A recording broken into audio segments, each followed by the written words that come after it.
Hello everyone, Krishna please লাইভে আপনাদেরকে স্বাগত জানাই। আর সকালেই দেখুন চাষিরা সব ট্রাক্টর নিয়ে চাষের কাজে ব্যস্ত, সব মাঠে চাষ দিচ্ছে। আর এদিকে দেখুন মাঠের মধ্যে মাছ হয়েছে, তো বকগুলোতে সেই মাছগুলো ধরে ধরে খাচ্ছে। আশা করছি আপনারা সবাই যে যেখানে আছেন ভালো আছেন। সকালে ঘুম থেকে উঠেই তো বাড়ি ধারে গিয়েছিলাম, তো দেখলেন, তো আপনাদের সাথে শেয়ার করলাম। তো চাষিরা সব চাষের কাজে এখন ব্যস্ত, মাঠে ট্রাক্টর দিয়ে চাষ দিচ্ছে, মানে হাল দিচ্ছে, মাটিটা পুষবে, ঘাসগুলো পুষতে দেবে, তারপর আবার চাষ দেবে, তারপর বীজ তুলে বীজ পুঁতবে। তো দেখুন সকালে তো ব্রাশ করে চাটা খেয়ে নিয়েছিলাম, চা বিস্কুট খেয়ে নিয়েছিলাম। তারপর দেখুন ঘরের বারান্দাটা নিজেটা ঝাড় দিয়ে নিয়েছিলাম, বারান্দাটাও ঝাড় দিয়ে নিয়েছিলাম। আর এখন চলে এসেছি উঠোনটাতে ঝাড় দেওয়ার জন্য। আর উঠোনটাতে এখানে আকন্দ গাছটার ডালটা কেটে দেওয়া হয়েছিল কালকে, তো পাতাগুলো প্রচুর ঝরে পড়েছিল। তো দেখুন কতগুলো পাতা হয়েছে, তো ঝাঁটাটা করে ঠেলে নিয়ে যাওয়া যাচ্ছিল না, সেই কারণে ওই যে ভাঙা চাকলিটাতে ওর মধ্যে রেখে দেবো, চাকলটার মধ্যে ভরে এখানে রেখে দেবো। তারপর আবার এগুলোকে ঝাড় দিয়ে নিয়ে গিয়ে ওখানে সব জড়ো করে আবার চাকলির মধ্যে রেখে দেবো।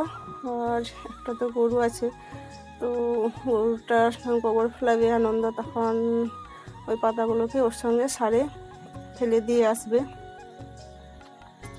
আর এদিকে দেখছেন ঝুড়িতে ঘাস দিচ্ছে, তো ঘাসগুলো ছাগলগুলো খাবে, তো ওগুলো ওখানেই থাক, ওখানেই খাবে ওরা। ওই দিকটাতে আমার ঝাড় দেওয়া হয়ে গেছিলো। এখন দেখুন এই কলপাড়ের এই সাইডটা চলে এসেছি ঝাড় দেওয়ার জন্য। তো কলপাড়টা আমি ভালোভাবে ঝাড় দিয়ে পরিষ্কার করে নিচ্ছি। তারপর ঝাঁটাটা ধুয়ে রেখে দেবো। তো ঝাঁটাটা ধুয়ে রাখার পর আমি চলে এসেছিলাম কলপাড়ে থালা বাসনগুলো ভালোভাবে ধুয়ে নেওয়ার জন্য।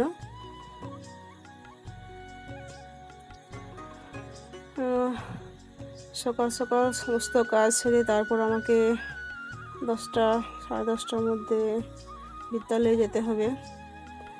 তো বাড়ির সমস্ত কাজকর্ম একাই সব সামলাতে হবে। দেখুন থালা বাসনগুলো এখন আমি কলপাড়ে মেজে নিচ্ছি।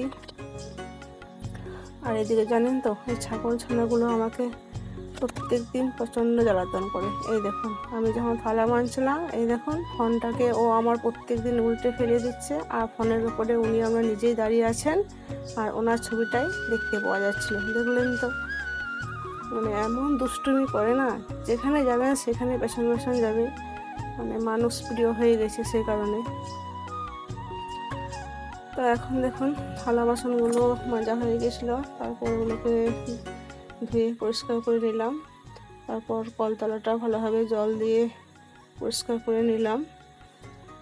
থালা বাসনগুলো তারপর রান্নাঘরের মধ্যে রেখে দিলাম। আর এদিকে দেখুন হাঁসগুলো আপনাদেরকে তো বলেছিলাম যে মাঠে বীজ দিয়েছে, তো সেই কারণে হাঁসগুলো তো ছাড়তে পারিনি।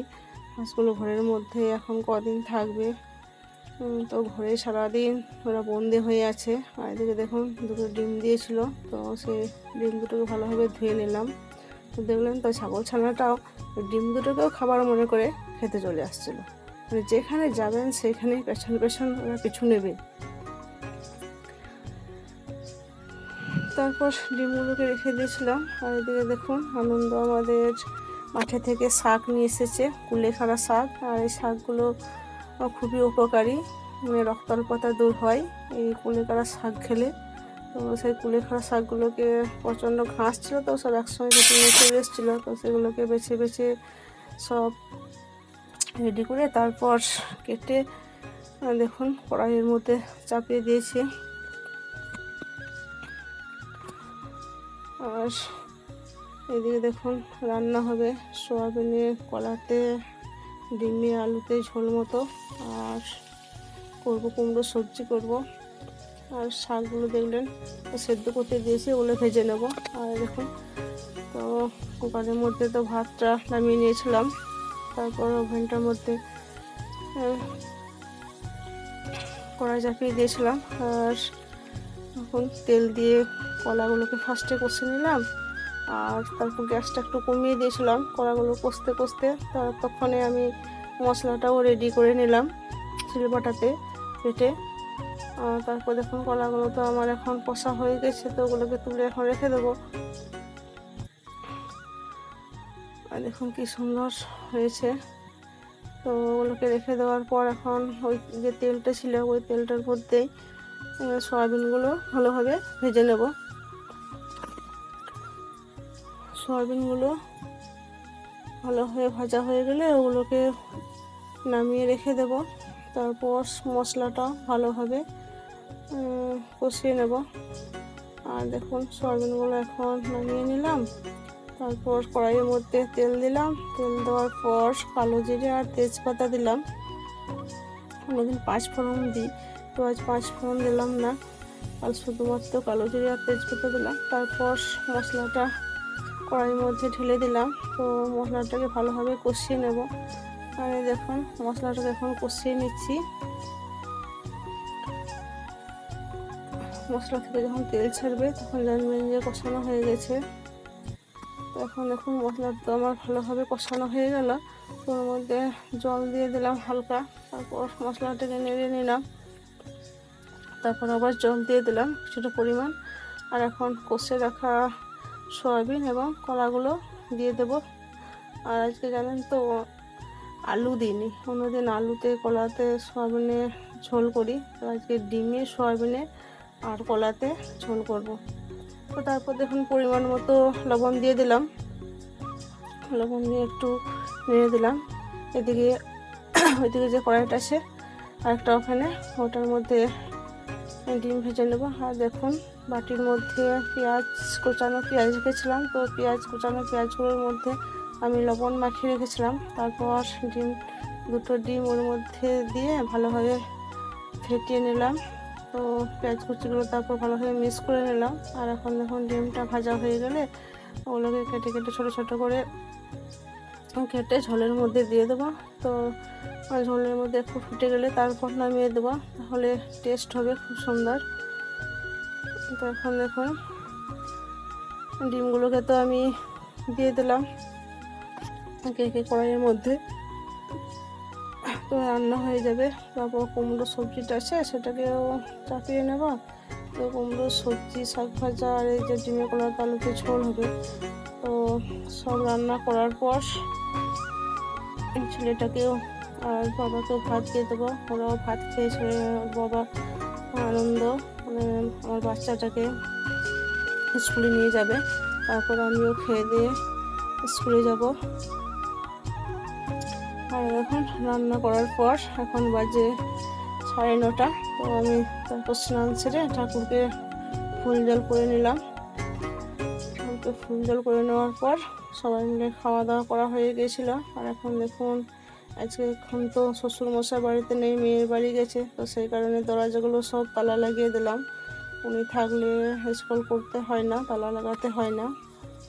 তো যাই হোক উনি নেই বলে একটা কাজ বেড়ে গেছে, তো সমস্ত ঘর তোর গুছিয়ে লাগিয়ে যেতে হচ্ছে। তো এখন দেখুন স্কুল যাওয়ার জন্য আমি রেডি হয়ে গেছি। আর এই সাইকেলটা দেখছেন, হ্যাঁ সাইকেলে করে প্রত্যেক দিন স্কুলে যায়। তো এখন দেখুন সাইকেল নিয়ে আমি এখন গ্রামের পথ দিয়ে স্কুলে যাচ্ছি। দেখুন রাস্তার মধ্যে দুটো ছাগল ছিল, তো এখন তো আমাকে অনেকটাই সাইকেল নিয়ে যেতে হবে। তো এখন দেখুন, আর এদিকে রাস্তায় দেখুন প্রাকৃতিক বর্ষাকালে চারিদিকে সবুজ সবুজ ঘাস, এদিকে বৃষ্টি হয়েছে, বৃষ্টির মধ্যে রাস্তার মধ্যে কিছু কিছু জল জমা হয়েছে, কোনো কোনো জায়গাতে কিছু পরিমাণে জল জমা রয়েছে। আর এখানে একটা গোসাই মন্দির আছে, তো এখানে প্রণাম করছিলাম। আবার প্রণাম করার পর দেখুন এখানে চলে এলাম, সামনে কালী মন্দির, ওখানে আমার স্কুল। এখন তো স্কুলের মধ্যে চলে এসেছি। তো স্কুলের সমস্ত কাজকর্ম সেরে আর এখন দেখুন ছুটির সময়, ছেলেগুলোকে সব ছেড়ে দিলাম। এখন 3:30 বাজে। তো ছুটি দেওয়ার পর দেখুন আমি তারপর খাতাপত্র শাড়ি বাড়ি আসি। তো তো ততক্ষণে ছেলেরা তো আসতে চায় না, ওরা আমি যতক্ষণ স্কুলে থাকবো তখন খেলা করবে। তো আজকে ব্লগটা এ পর্যন্তই রাখছি, দেখা হবে আবার পরবর্তী ব্লগে। টাটা।